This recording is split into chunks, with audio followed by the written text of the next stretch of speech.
everyone, and thanks for logging on to the CBS 6 on Seniors live web chat today.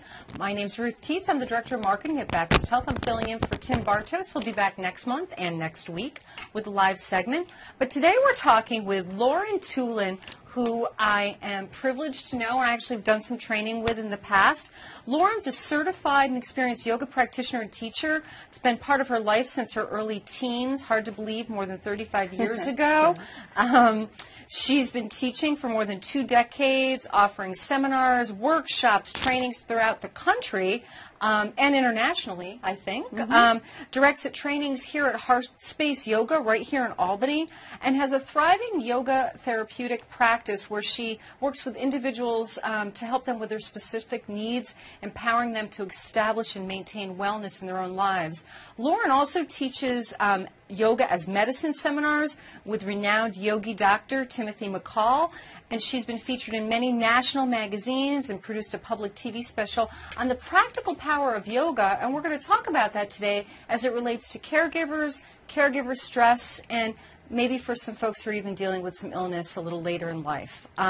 Lauren, thank you and welcome. Thanks for being here. I'm really happy to be here, Ruth. There's so many conceptions and misconceptions about just what yoga is. A lot of people think it's just you got to be bendy and that's what yoga is. Can you talk to us about that and demystify it and encapsulate that? Yeah, sure. There is a perception that yoga is an exotic thing that's only accessible to an elite few, or that even it's some sort of a cult or it's a religion. None of those things are really true. That doesn't apply. Yoga is a system of wellness and self-care that was developed thousands and thousands of years ago in India and in the Himalayas, and has seen an evolution and an adaptation throughout the millennia to still have really great practical applications today. The thing about yoga as a wellness modality is that it's multifactorial. We incorporate philosophy, meditation, lifestyle adjustments, and play, visualization, maybe even some chanting if you're so inclined, but you don't have to, pranayama or breathing practices, and of course, as we know, as we see today, the exercise, the stretching, the flowing nature of the practice is probably the most popular, or kind of what we see the most in terms of our definition, modern day definition of yoga. Yoga is a commodity. It sells everything from cars to yogurt. And there's a reason why it's so popular. It's because it works. Yeah. It's because it works. You've got to do the practices, but the practices are ultimately and beautifully adaptable and work for just about everybody from any kind of background, age level, fitness level, mode of life, that you bring to it what you are and who you are and where you want to go, and yoga will meet you there.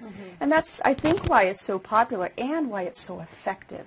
It is effective. It's an extremely effective tool for stress and reducing anxiety. And every article that I research about caregiving, caregiver support, always talks about meditation. But yet, when you really talk to people, you know, do you meditate? People look at you sometimes like, no, what are you talking about? Right. So talk about that a little bit, well, how that helps. Yeah, meditation and the ancillary practices of what we call in modern day lingo mindfulness practices are about restoring balance, or about taking you out of the morass and the malaise of a current situation, of a tumultuous situation, giving you a respite, giving you space, giving you perspective, allowing you to witness what's actually going on, and making your mind part of something that you can control versus just being bobbed about on the waves of our own emotional lives and our own mental lives.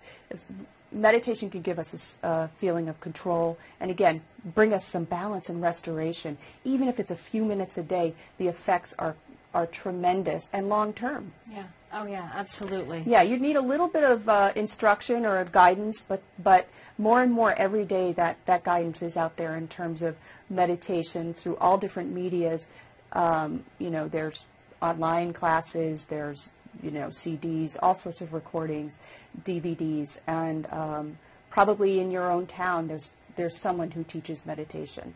And you have to find what's right for you, but it does work. It's about just kind of looking at and developing that sense of mindfulness. Right. It gives you peace, and it also gives you some uninterrupted time alone to be with yourself and process what's going on. Exactly, which is and so that's beautiful. And yeah. that's especially true in this day and age where we're bombarded by stimuli from every. I mean, there are TVs now at the gas station. I know you've heard me rant about that before. You can't even pump your gas in peace. Yeah. So too much stimulation. Yeah.